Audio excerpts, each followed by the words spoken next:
Tonya Evans. Hello, how are you? Hello, I'm doing great. I'm so happy to be here with you. Oh, we are so happy to have you here in the studio with us. What a treat. What a treat. And we just happened to be able to catch up with you while you're on this coast, which is one of those, magical things that happens in the universe where you and I are talking and you're like, hey, I'm going to be Just going to be in in LA. Yep. Yeah, let's do it. Yeah, it was perfect timing. The way that the stars aligned so that we would even be introduced. Exactly. And then especially at such a time as this to actually be on the same coast at the same time, so it's good. Yes, we are fortunate. My first question to you is, what is the first tangible thing that you purchased with Bitcoin or crypto? Oh boy. It's interesting with Bitcoin because it's the type of thing people really treat it more like gold than something you spend Right. on an item. Yes. The original vision for Bitcoin was that it would be peer-to-peer cash. And we'd use it to buy water and food and anything that we needed. Probably the first thing I used Bitcoin to buy was another type of crypto. Ah, right. So it wasn't, I guess, is that intangible, tangible? It's both, right? Yeah. And then what was the first thing you purchased with crypto? The first thing I purchased with crypto is probably a non-fungible token. I stayed within the ecosystem. You did, yeah. But the first big boom that I ever engaged in was really pulling money out so that I can buy bigger things in the world. So Yes. obviously things that have really meant a lot to my family in particular, and a home for my mom. Right, which we're going to talk about, because Yes. that is so exciting. Yeah. And that was kind of what I was getting at with Yeah. this question, because that really blew me away when you and I talked about it earlier. So thank you for that. Absolutely. I'm Laura Cathcart-Robbins. This is the only one in the room, but I'm never the only one in this room, especially today. There are 4 people here. But my producer, co-host, and boyfriend, Scott Slaughter, who I call Hun, is also here. Hi, honey. Hi, honey. So we're talking. Sorry, I'm moving from the microphone. I'm not going to do that. I wanted to look at Scott, who's behind me. I know. Oh. We're going to redesign this. I know, we are. We're talking to Tonya M. Evans, and I'm just going to tell you a little bit about her. She is a global leader, accomplished academic and administrator, and a world-renowned speaker with over 20 years of experience in law, innovation, academia, and entrepreneurship. Dr. Evans currently serves as a tenured full professor at Penn State Dickinson Law School. Professor Evans was named to the prestigious Forbes 50 over 50 list in the category of investment to honor 50 women who are shaping the future of finance, fueling high-growth businesses, and forging a more innovative and inclusive financial future. She was also named to the Fast Case 50 of 2021 list, an annual award that recognizes 50 of the smartest, most courageous innovators, techies, visionaries, and leaders in the law. What? In 2018, Professor Evans received the inaugural BlockChain Enterprise Award in the category of governance and policy leadership during the Blockchain Revolution Global Conference in Toronto. And recently, Professor Evans created the Advantage Evans, that's trademarked academy, and launched her popular course From Cash to Crypto, an NFT law guide for creatives, that's me, and collectors. She also hosts a weekly podcast. It's called The Tech Intersect, and that deals with law, business, and technology. Show's over, y'all. That's it. Wow. And that is Dr. Tonya Evans. Welcome. Welcome to the show. Thank you so much. It's Yeah. been a whirlwind, especially this past year. Yeah. And for so many, it feels as if I've come out of nowhere. Mm-hmm. But you know, as well as I do, that nothing ever happens overnight. No. And right at the top of this, and we could have done it a couple of minutes earlier, but I want to thank Jennifer Thompson Yes. for putting us together. The email she sent me was very quick and clear. I have someone that is perfect for you to know and to have on your podcast. And I didn't even care who it was. I was like, I'm in. And then it was you, which I was just like, oh, thank you so much. Yeah. She's perfect. She's perfect. She's perfect. And I do need this woman in my life. So I appreciate you and her so much. Yeah. And I know Jennifer because I sit on the advisory board of the San Diego Writers Festival. Okay. Where I've spoken and taught before. Okay. So during their festivals. And it's been truly an honor and a privilege to do so. I've known her for 20 plus years. She has amazing hair, doesn't she? She is. Oh my and goodness. She still looks like $1,000,000. She does, so yeah. I adore her. I mean, I've only known her for a couple years, but she looks like $1,000,000. So. I always ask everybody, and a little bit of this is in your only one statement, but how do you identify? I identify as a Black queer woman on the margins and pulling everybody up and lifting as I climb. Yes. I like the lifting as I climb. When we talked, you said something that struck me and I kept with me. If finance and tech had a baby, what would it be? It would be crypto. It would be crypto. So, do we want to explain, or do you want to explain what cryptocurrency is first, or blockchain? So let me say a bit about blockchain first, because Okay. it makes it easier to talk about crypto. Mm-hmm. And anybody that uses jargon in order to explain it has already lost people. Yes. Because most people do not know how their car works. I do not look underneath the hood. I do know what it does for me. Yes. And so I really do look forward to a day when we're not talking about the technical aspects of blockchain or crypto, quite frankly. Blockchain is just a digital record. It's a record of transactions and balances. And those transactions and balances in the crypto space happen to be how many Bitcoin I have and when I send Bitcoin to you. And that's all blockchain does, but it does it in a decentralized way that doesn't rely on a bank or a government or any centralized intermediary in order to be the go-between to facilitate that transaction. And it makes me think of peer-to-peer technology at the end of the 90s when people are exchanging MP3s. Now, there are a lot of problems with that. I'm a creative person, you are too. Mm-hmm. But I also understand the power of not relying on some intermediary to charge a premium for the privilege of accessing creativity. And I say the same thing for finance.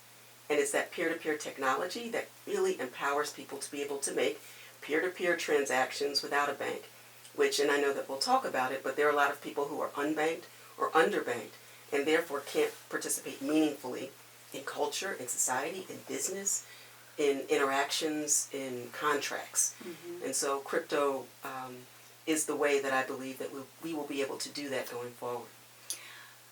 Okay, I have 10 million questions already. Oh, it's working. My diabolical plan is working. Yes. Yes. So, blockchain, so is it kind of like a ledger? Yes. Yes. And so who keeps, if it's not the government and it's not banks, who keeps the ledger?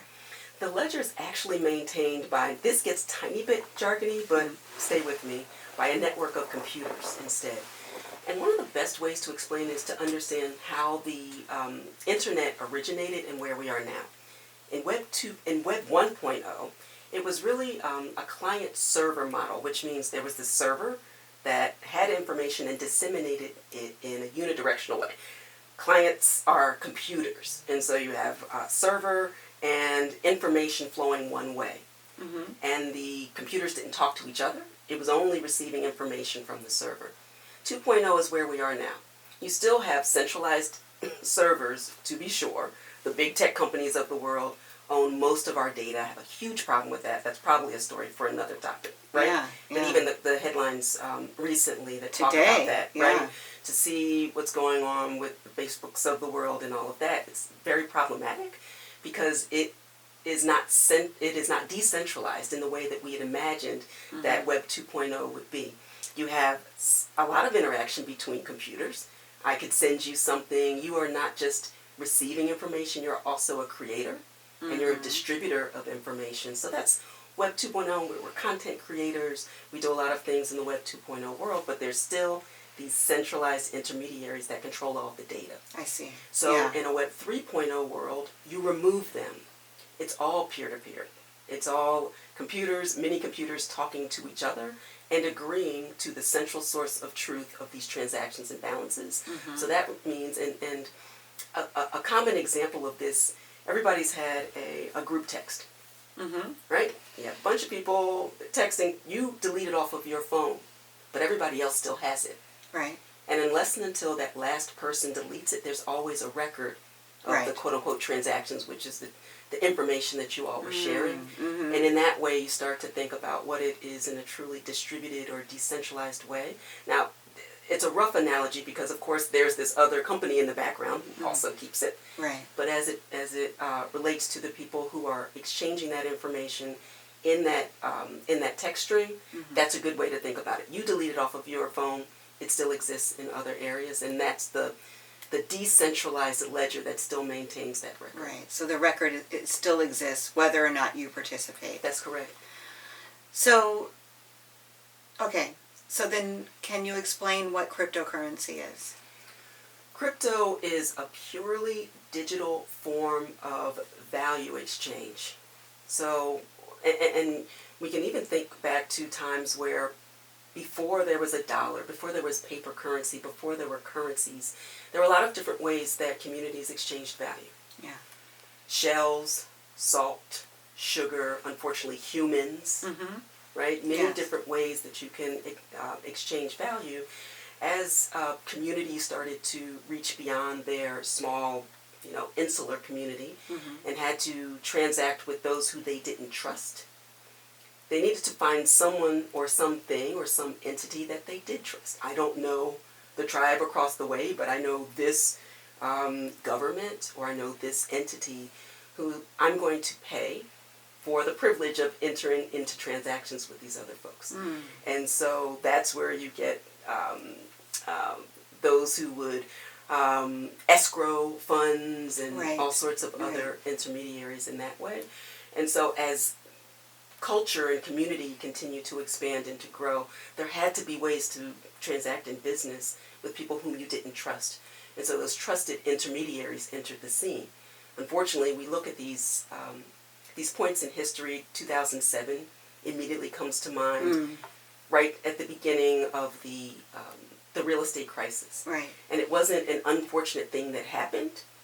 There are a number of people who knew about it. None of them actually went to jail. That's also a story for another day. Right. But that was also And it was a around- few movies, too. few movies. Yes. Very scary movies. Mhm. A lot going on in those movies.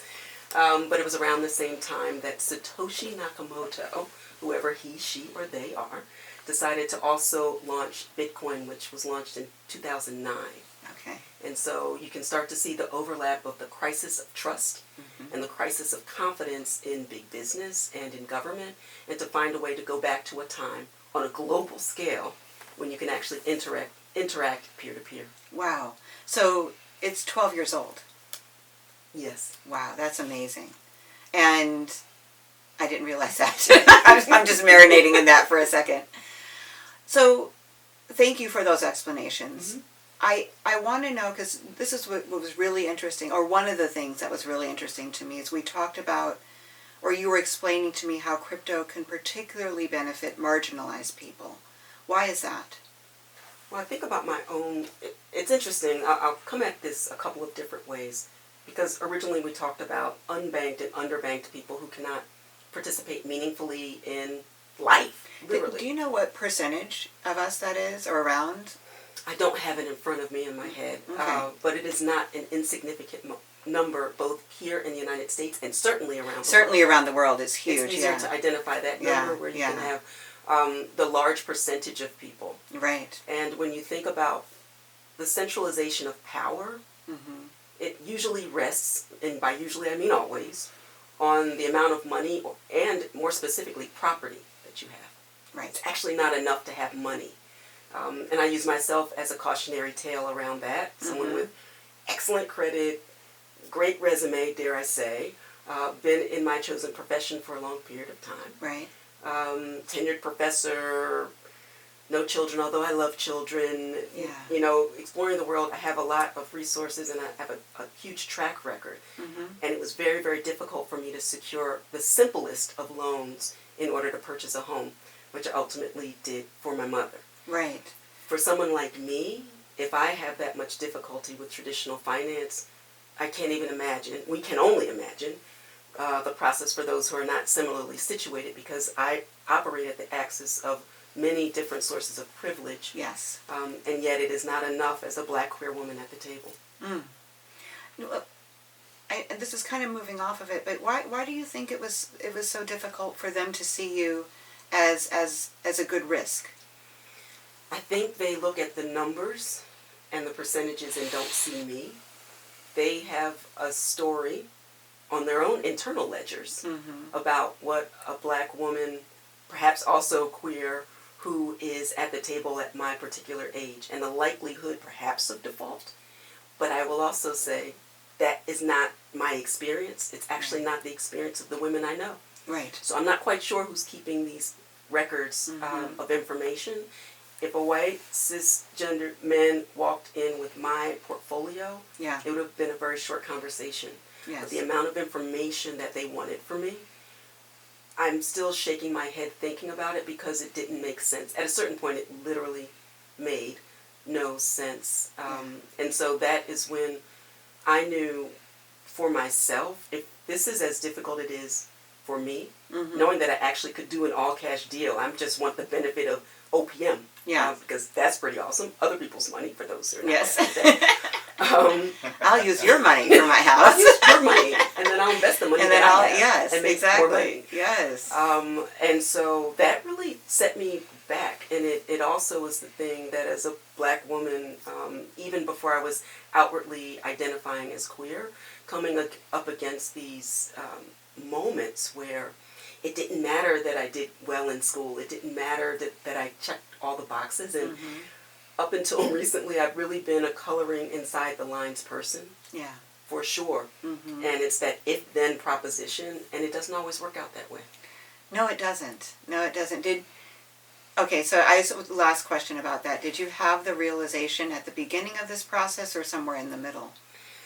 It was in the middle, for sure, because I had a lot of assets with this particular bank, and much of my new wealth comes from crypto. Right. Because I serve as the chair of a foundation, the Maker Foundation, and part of my board service is actually earning the token that is associated with this project. And it went from hundreds to thousands per token. It literally changed my life. Yeah. And so I was able to use those assets to participate more meaningfully in the crypto space, and also to liquidate when I needed to pay all of my debt, all of my mother's debt, and to buy our home in a relatively short period of time.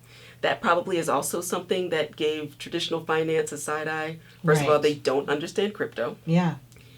Where's this money? What is this ledger? Right? Right, yeah. Who owns what? Who owns what? Right. And why don't we text. know? Right. It's like, never mind, forget it. Yeah. We're too far past it. Yeah. And so they have a lot of reservations, and that's a dramatic understatement, but it's a huge customer service issue for them now.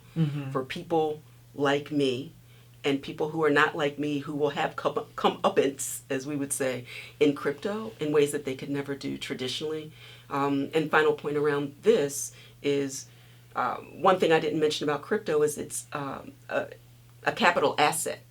And so it's different being paid in dollars than earning a capital asset that has, certainly it has the potential to go down in value, but also has the potential upside of going up. And I think about the way that Black and brown communities are generally educated to, one, get education. No one can take that away from you. Buy a home, get a good government job or something like that. Right? And then just wait it out and get some good insurance. And you have made it, kid. You have made it. You haven't made it, because even as a high income earner, you will never accumulate generational wealth just on high income. Yes, that's what I was going to ask you about next. Right. Because, so crypto, this technology you said has the power to impact generational wealth. So that is because, tell me why that is. Well, there are two different tracks. One is cryptocurrency or other crypto assets. Some of those you can actually use for currencies. Talked a bit about the fact that Bitcoin and things like Bitcoin that tend to emulate stores of value. Like, people buy them with the hope that over time, not only will they hold their value, they will appreciate markedly in value. And then you have the dollar, which is less of a dollar every year. Right. But you use it every day, and it's a medium of account. You can count $1, $2, $3. It's a unit of exchange. Merchants accept it. They believe that it's going to hold its value over time. And you compare those types of exchanges with capital assets. People who are wealthy actually don't want a lot of income because income is taxed at a higher rate. Yes. So they minimize income, maximize capital assets, and those are the type of appreciating assets over the decades. They also transfer to the next generation. So the next generation doesn't have to start over. Right. Right. Well, that's the generational And wealth. that's the generational wealth because there is no starting over for another generation. They're at an epic deficit. And that leads me to the wealth gap between the Black community and the white community in the United States. 436 years, definitely 400 plus. It would take that much time to earn that much income to catch up. And I don't know about you, but I intend to live a long time, but it's not going to be 400 years.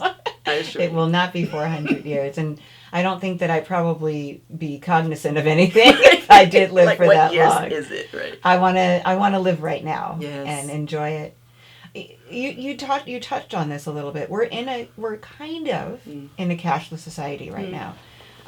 Scott and I were watching the news the other day, and they were imploring people to please use their coins because people are using cards and no one wants cash, and so it's a little bit like what you're talking about, right? So there won't be that unit that we're spending that we can actually see. Here's $2. And I'm pretending to buy something for those of you who are just listening. Right. And then here's what I get back. It'll just be like a tap, a swipe. tap. Yeah. And so then the dollar itself will represent even less at that point, right? Yes. There are two ways to think of that. One, you won't actually see it.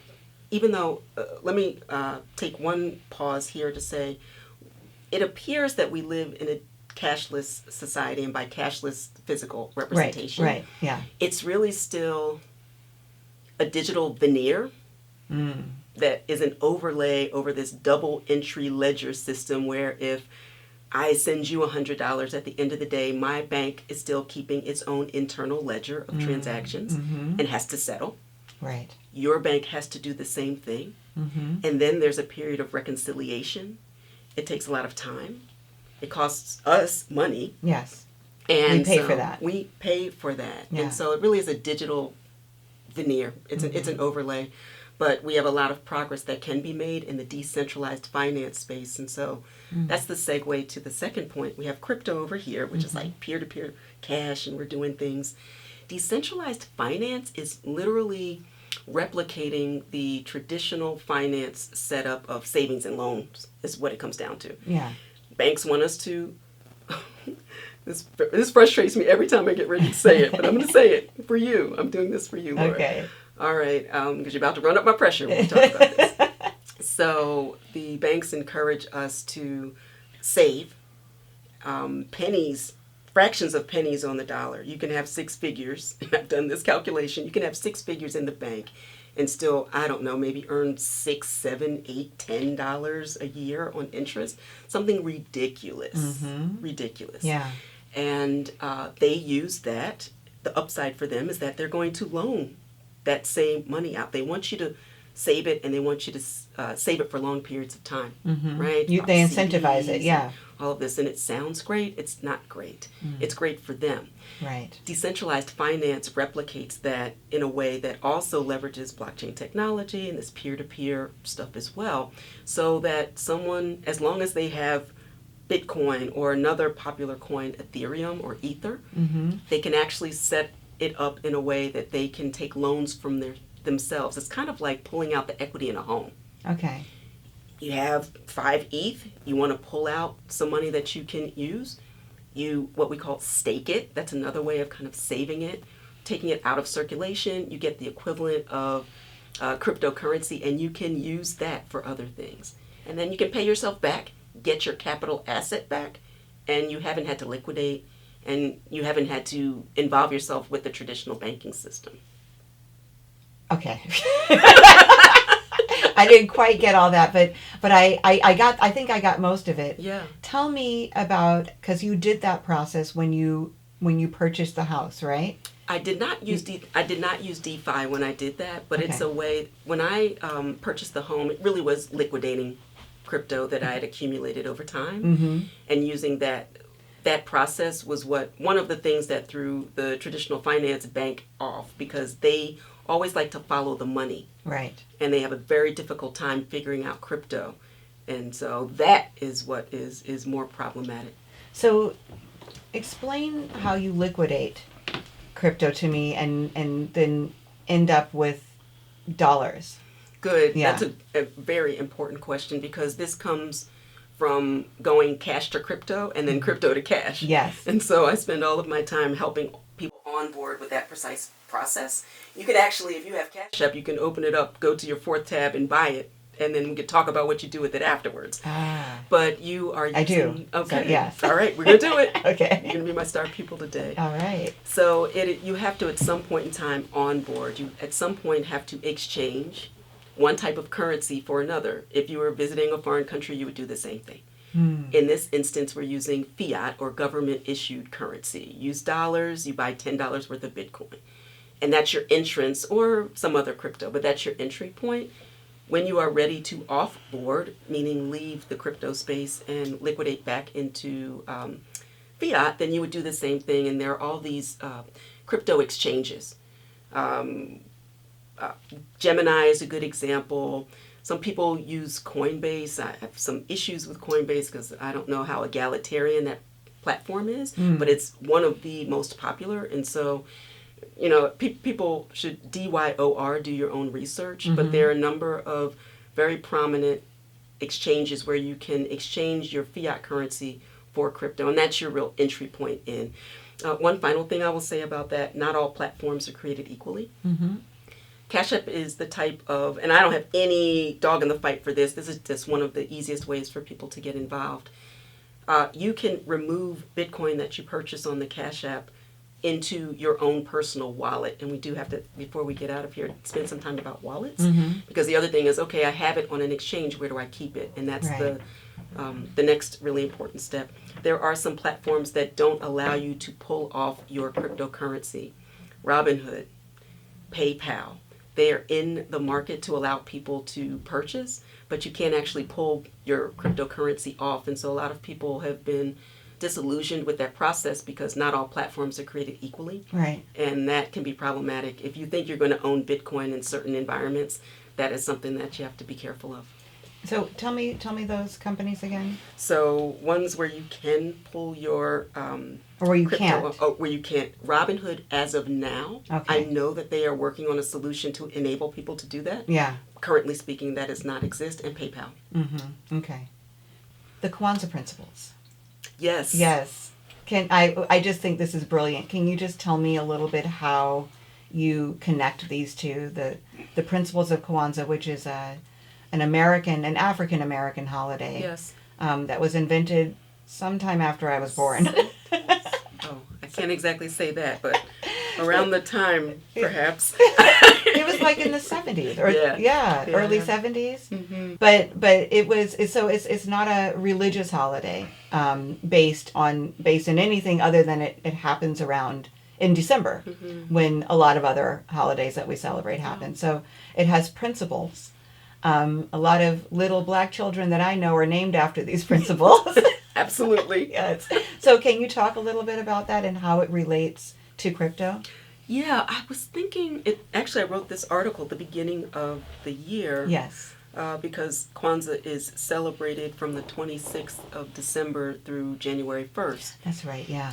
And so, and that's always, this moment of reflection and, it's a pause on one sense, and then the new year is coming in and how to reset. So it's a really great time to take stock of yourself personally, but also how you fit in with respect to community. Yeah. And I was thinking about, the origin story of crypto in general, Bitcoin in particular, comes from a group called cypherpunks. It comes from a libertarian point of view, and also, in some sense, some sectors would also align it with anarchy in the sense of disconnecting from the trappings of the world and being self-sufficient. Mm-hmm. And then there are these other layers to it as well. But the core principle is that.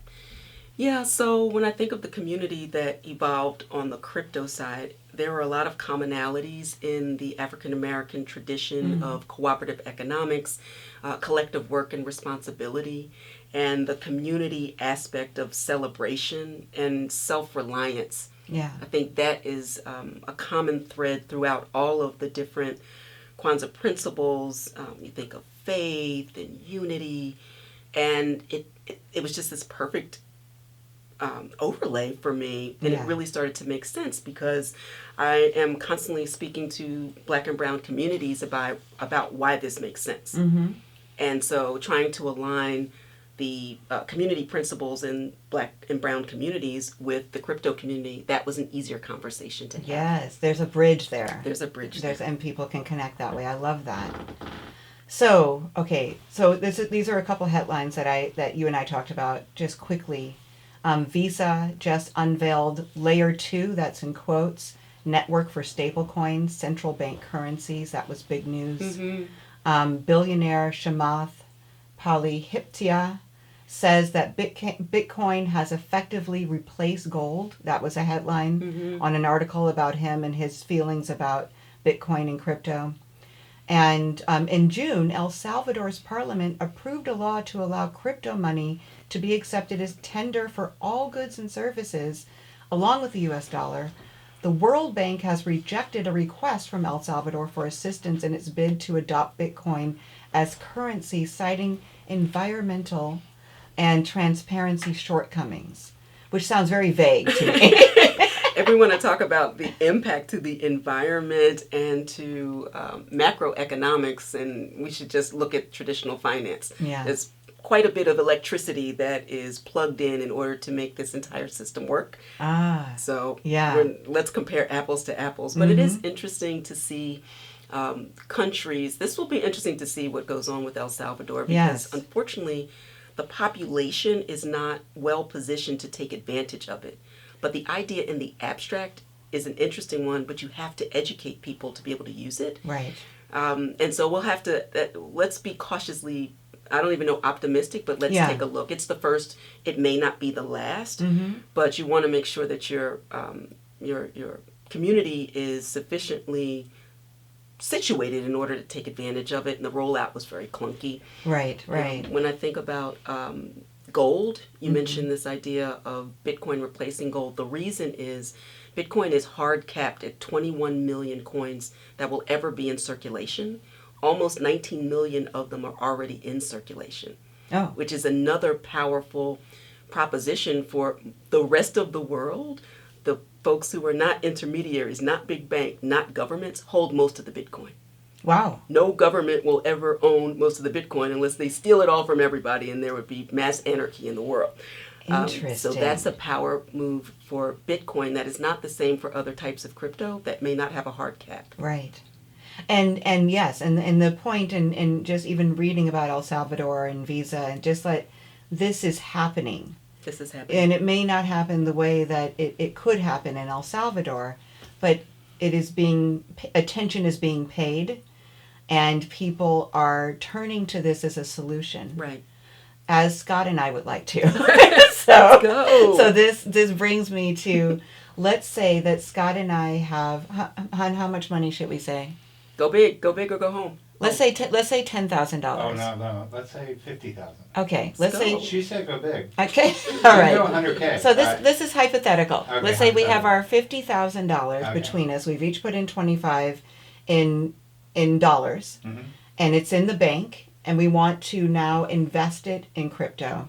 And I know that you said that we could do it on the Cash App, but if you were going to guide us through this, what would we do with our $50,000? Well, you wouldn't be buying $50,000 worth of Bitcoin on Cash App. They have definite caps. And okay. So all right. So it's that fun would be money. an option. Okay, No. fun money. So we Got put it. that one to the side. Okay. The first thing, I want you to take a step back and see how that amount of money factors into your entire portfolio. Mm-hmm. And to ensure that if you woke up one day and the lights went out on Bitcoin, that you wouldn't, take a Right. slow walk off a short period. Right. A long yes. walk off a short Short period. Yes. Okay. So let's just say, for discussion's sake, that it's not life changing for us. That is correct. Okay. It's a nice to have, Yes. particularly at that level. Mhm. Now, I say that everybody should find a way to participate in some way, Mhm. because you can buy very, very small amounts. You don't have to buy $41,000 coin, but let's Right. take the 50. You're going to first have to set up an exchange account. Mm-hmm. And so we talked a bit about the types of exchanges, and part of that is signing up. This is why this space is actually regulated. Mm. A lot of times people say it's unregulated, it's unwieldy, and it's crazy. No. In order to set up one of these exchange accounts, you have to provide some basic information. You have to give a copy of your driver's license or some other way to verify. Mm-hmm. Because of Know Your Customer anti-money laundering laws, or KYC AML. No. You do all that. And I had to get comfortable with that. I did not like that part. No. At all.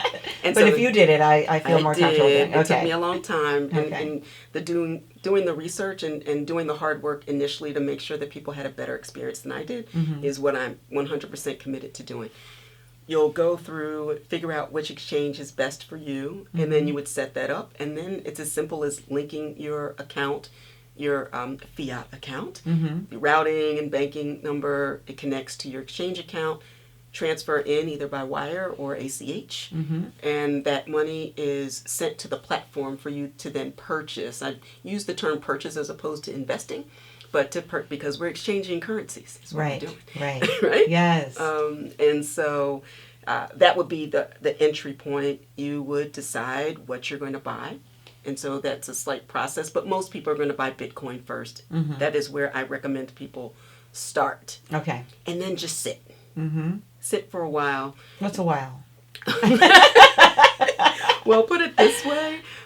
I said that there are just south of 19 million Bitcoin in circulation. Mm-hmm. And it is a little too technical to talk about how long it will take for 21 million. Okay. Yeah. But I don't see any reason to sell Bitcoin anytime soon. Okay. This is not financial or legal advice. Mhm. This is for educational purposes Right. only. This is just for Scott and Laura. But there's no there's no hurry here. Mm-hmm. The hurry, and I also say it's not about timing the market. People Mhm. think, well, the next time Bitcoin drops, I'll be sure to buy it. No. No. This is a 24/7, 365 environment. This is the market that never sleeps, Okay. which is another thing I like. You don't have to wait for the holiday or the weekend or Mhm. banker's hours. No, right? But you want to get in because it's not about timing the market, but time in the market. Right. In the same way, and I educate my students about this, dollar cost averaging is really important for retirement benefits, for example. So a 401k, a 403b, it's just a little bit or a lot of it every month. It's set it and forget it. I don't even actually know how much goes in. Yeah. Yeah. Because the point of it, you're holding for the long haul. Yes. Yes. And I would encourage you to think about it that way as well. There are two things. Buying the dip. Sometimes you'll have a price that's $41,000 one day and $31,000 the next day. Mm-hmm. Some people say it's a crash and it's over. The rest of us say it's a buying opportunity to get more Yeah. at the same amount. Yeah. It's dollar cost averaging over time. And those are the ways that I would think about it. And then the final point, let's spend some time figuring out what a wallet is. Yes. Tell me that. The most important thing about self-sovereignty in the financial world is not relying on other people to hold your money and to dictate when you have access to your money. That requires you to have your own wallet. Mm-hmm. So this is like no brokers, no No investors. No investors. So this is you're in charge of the money you've invested. That's or correct. The money you've purchased. That's correct. Yes. Okay. And so think of a wallet as a rough analogy to an account at a bank. And that is where you're going to maintain your control over your crypto. Mm-hmm. And it's not the money that is in the wallet. That's like a rough analogy. And we say wallet, it makes you think you're putting something in. Right. What is contained in the wallet is something known as your private key. I'm looking at it. Are you ready to go with me? I am. This is just going to take I'm 35 here. seconds. I'm right here. I want I'm you here to stay for with it. me right Yeah. now. This is very important, Laura. Okay. Are you with me? Yes. Okay. All right. Think of it this way. You have a house, and it has an address. If you want someone to send you something, you give them the public address. Yes. You're the only one who has access to your mailbox. Let's use that if you had a mailbox analogy. So while everybody could know your public address for purposes of sending you information, you're the only one who can actually have access to that information. The same way, start to think about the public address of your wallet. You want me to send you a Bitcoin, you're going to have to tell me your public address. Right. Your wallet controls your private key, so only you have access to it. You are the one who digitally signs if it is to be transferred somewhere else. And it is a very, very powerful way to exercise ownership control over your crypto. And the final point around that, when you send your money or crypto into an exchange, you temporarily lose control of it. And if you've heard a lot of the hacks that go on, for a centralized exchange, we have centralized exchanges in the crypto space. Coinbase, Gemini, eToro, all of them. They're centralized. It's an IOU. You send it and it said, okay, you sent me a Bitcoin. We're going to transfer it over to Gemini. We're going to sell, and then we're going to give it back to you. The way that they give it back to you is to send it to your wallet. You must have a wallet. If you leave it on an exchange, and this just happened to Coinbase holders, about 6,000 people actually lost their funds on the major exchange in the crypto space because of the technical glitch there with their two-factor authentication. It's one of the biggest exchanges in the world. Do not leave your crypto on these exchanges, not more than you would lose sleep over. But this is the blessing and the curse, because if you lose control of your wallet, that's a sad thing. Yes. And it's not like carrying $500 or $50, $500, $5,000 in a physical wallet, Right. which is also a sad day. Oh, yes. But it's Oh, not yes. your $50,000 because Right. there's no one to call to get it back. Ah. And so that's why I tell people to go slowly, but go. Yeah. Do not sit on the sidelines and wait to understand everything in the space. Connect with great people like me Yes. in order to help you navigate. But every day that you are not in this and participating meaningfully is another day that you're behind. And this is not going anywhere, as you said earlier. This is the new reality for the future of wealth and work, creativity. I'd love to talk at another time about non-fungible tokens in the creative space. Yeah. This is it. And we're still early. Even though it's been 12 years since Bitcoin was first on the scene, about 7 since Ether, the next type of cryptocurrency. Now there are over 12,000 different types of crypto assets. Wow. So that's why you have to pace yourself. Yes. But this is a really exciting time with great opportunity. And I want us to lean in and really shift our mindset about what is possible when you have control over yourself, your finances, and your future that doesn't depend on someone who doesn't want you to participate in the first place. Right. So instead of giving my money to a bank, getting paid, because which is a technical Yiddish term, and having them use my money to make more money, I'm purchasing money. I'm letting it sit, just for the discussion's sake. That's I'm right. letting it sit there. Is it like the key? Is it like a password? It is. It's a good Yeah. way to think of it. Well, the key itself is this long alphanumeric string. Okay. The way you set it up, you have what's called seed words, either 12 words or 24 words to set up an account. And if you ever lose there are different types of wallets. So you can have an app on your phone. You can have a what we call a cold storage wallet. So it looks like a USB key. You don't really want it to be connected to the internet unless you're actually using it. I used to be really afraid of losing those things. It's not about the hardware, because I can always replace it as long as I have my seed words. Okay. And that's something you want to keep very tight if you have, safe or something. Yeah. That's the thing that you really need to focus on. But yes, it comes down to the seed phrase password that gives you the unique ability to transact. Right. And so then Scott and I have invested this $50,000 or purchased this $50,000. it's where it needs to be. We have our wallet with our seed words, our key, and we decided we want to buy a speedboat. Mm-hmm. So we want to use. I have two questions. We want to use that currency that has been. Does it build while it's in there? It does. It does. As okay. long as you hold it, absolutely. Okay. You'll experience the upside and the downside. Right. Just like the regular. That's right. And then we just transfer it at that point. We have less there. We have more over here. We can purchase it. Then we can buy more. That's correct. What was my other question? Oh gosh, it just flew out of my head when I asked you that.